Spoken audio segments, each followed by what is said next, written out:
Welcome to Today on Saturday. I'm Tracy Grimshaw. Coming up soon on the program, we'll meet Sheikh Ahmad Deedat, the Muslim missionary who chose Good Friday to deliver a message many Christians regard as an affront. First this morning to a story that has scandalised local church leaders this Easter weekend. Sheikh Ahmad Deedat is a South African Muslim missionary who's in Australia to deliver a provocative message in his lecture, Easter, a Muslim Viewpoint.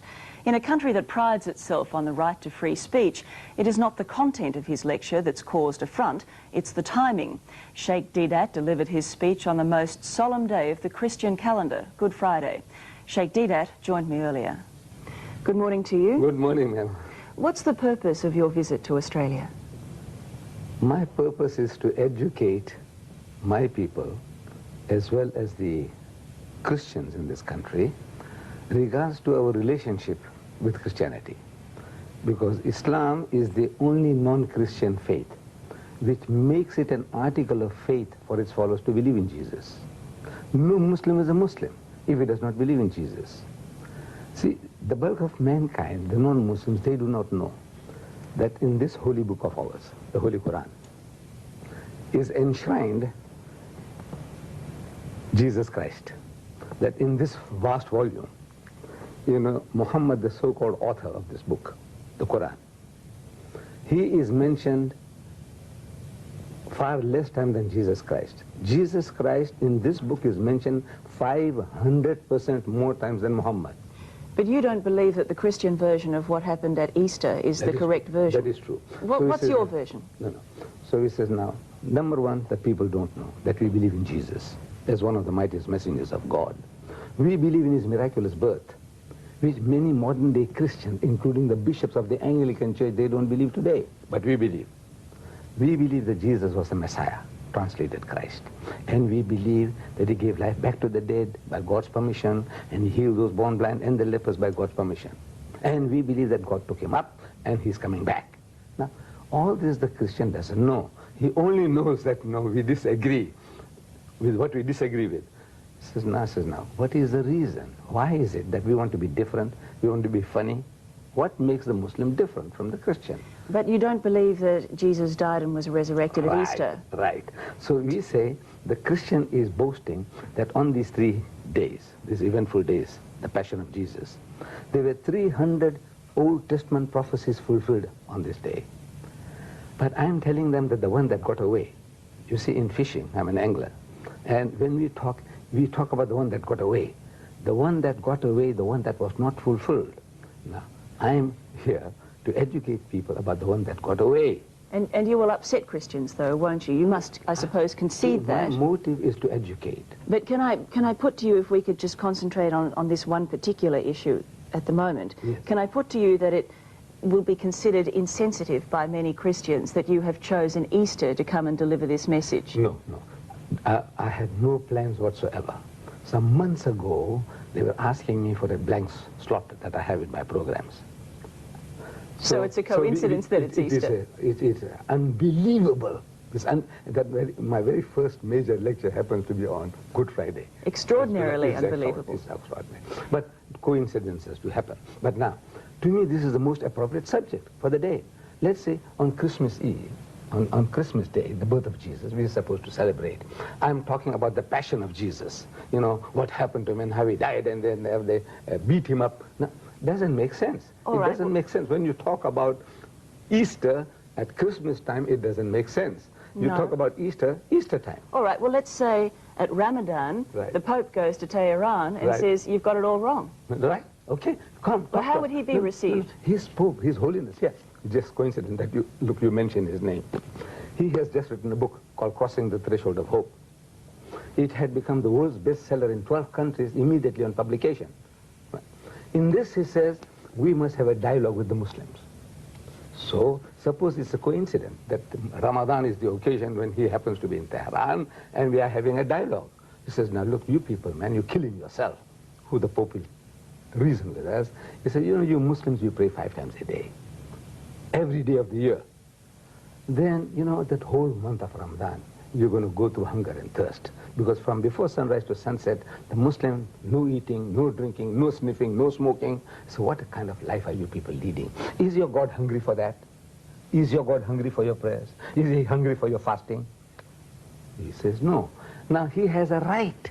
He has a right to say, look, there is an easy way. Can I ask you this? Are you expecting trouble on your visit to Australia? Because I notice you have 2 bodyguards in the studio here. This is the first time in my life. I don't know Australia. You know, it's a rough country, or like the old cowboy days. I don't know. You know, the cowboys and crooks we see in films. I thought maybe this vast continent, please forgive me, please forgive me. Australia has enshrined in its democracy freedom of speech, Sheikh. I don't think that... I don't know, I experience it very much, I appreciate it very much. But you know, you don't know, man, you don't know what's going on. Like when I go to America, the West, I don't know, there's the cowboys and crooks are still around, you know, with the guns ready for blazing away. Can I ask you this?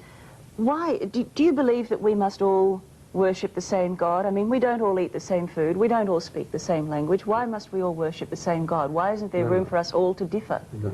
We must tolerate each other's points of view, differences. But everybody is aiming to get a consensus. Everybody. The Christian wants the whole world to be Christianized. True or false? Look at the present moment. There are 35,000 crusaders occupied in Africa, raising the dust. Not priests, ministers of the church, but crusaders from America. They want to change the continent. They want to make Africa a Christian continent. In 1977, in Indonesia, there were 6,000 crusaders trying to convert the Indonesians, and they have succeeded so far in converting 15 million Indonesians into Christianity. And by the turn of the century, they want to make Indonesia a Christian nation. Now, this is an aim, a noble aim from the Christian point of view. Similarly now, since Christianity is a missionary religion, Islam also is a missionary religion.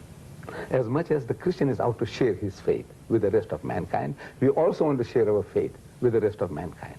And Islam, I don't know whether you know, is the fastest growing religion in the world. In the West, in Britain, there are more Muslims than Methodists. All right, I still think there'd be plenty of people who'd question your timing, but thank you for your time this morning. Pleasure. A controversial South African Muslim missionary visiting Australia has found reason to thank his critics. Sheikh Ahmad Deedat says those who have criticised the timing of his first Australian lecture have done him an enormous favour. One opponent, the head of the Wesley Mission, says an anticipated attack on Christianity on Good Friday is scandalous. As he embarks on his first Australian tour, Sheikh Ahmad Deedat says he hopes to educate Muslims about Christianity and Christians about Islam. This Good Friday, what they're talking about, these things didn't happen. And my proof is from the Bible itself. The timing of the first public rally on Good Friday at Sydney's Town Hall has created a storm. Can you imagine if Christians hired the Sydney Town Hall to deny that Muhammad was a prophet, to attack the Quran and to disbase Islamic faith in the middle of Ramadan? What would happen? I'll tell you what, I would have to join Salman Rushdie. Tour organisers say they hope Reverend Moyes will meet the Sheikh to discuss the differences between the two religions. But we are not attacking, we just want to explain. Whether you believe or you not, it is up to you. The Sheikh believes Reverend Moyes has done him a great favour. Look, if he had ignored me, your newspapers and your radios and your TVs would have never known that Deedat had come and gone. The New South Wales Ecumenical Council declined to comment on this sensitive matter, saying it does not want to inflame the relationship between Christians and Muslims, particularly at this holy time. While the Australian Federation of Islamic Councils welcomes Sheikh Ahmad Deedat's visit, but are disappointed that it clashes with their annual Congress. Plans for a Muslim lecture to be held at the Sydney Town Hall on Good Friday have sparked a religious row. South African Muslim leader Sheikh Ahmad Deedat has offered Christian church leaders the chance to join the theological debate. But they've rejected it because the event coincides with one of the holiest days in the Christian calendar. 78-year-old Sheikh Ahmad Deedat has taken on religious leaders throughout the world, arguing the teachings of Islam with evangelists like Jimmy Swaggart. We are not taking exception to that because you are not used to our names. But it's the timing of his Easter visit that's upset Christian church leaders. The Sheikh has made a booking on Good Friday at no less a venue than the Sydney Town Hall to argue the Islamic view that Jesus was a prophet but not the Son of God. It's out of love and respect that the Christian says Jesus is God. And out of love and respect, we say Jesus is not God. But the head of Wesley Mission claims the Sheikh is being insensitive. He is due to speak on Good Friday, the most holy day in the Christian calendar. That is a very offensive approach to Christians. Mr. Deedat admits the two faiths have fundamental differences, but believes public debate will lead to greater tolerance. In this vast volume, the name Muhammad occurs only 5 times. Jesus occurs 25 times, 500% more times the name Jesus occurs. He is the King of Kings. Reverend Moyes has been invited to take the stage with the Sheikh during his Good Friday address. It's an invitation the Reverend has declined.